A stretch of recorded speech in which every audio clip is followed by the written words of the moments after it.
I was just wondering, in all of those conversations over the years, whether there were any themes, kind of like the top three, if you like, mistakes that you see early stage, particularly early stage founders. And I guess before you go into that, firstly, how would you describe and define an early stage founder? And then what are the three biggest mistakes that you see early stage founders making? Early stage founder can be anyone who's, well, arguably someone with an idea isn't yet a founder.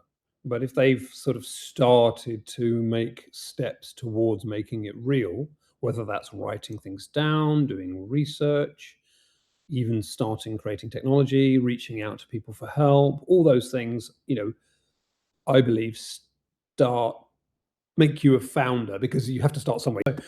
And right the way up to, okay, we're seeking funding, or we've got an MVP that we're building or built or about to launch. So early stage is anything, in my mind, and it's obviously, not a well-defined term, but anything that is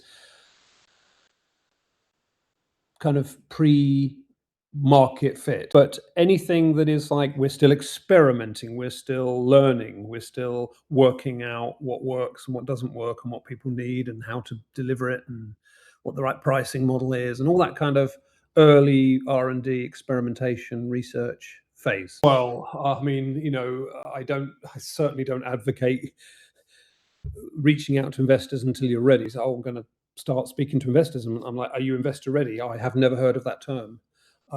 Let's step back a little bit. Now, I do advocate speaking to investors as soon as possible, build a relationship, but you've got to be a certain point of readiness before you even have a conversation. And we've talked about it before, but you've got to have your strategy locked down. You've got to be, have a clear vision and clear direction, and a plan. You don't know everything, but you have something, a line in the sand, something that you're heading towards, and you have that confidence to talk about it.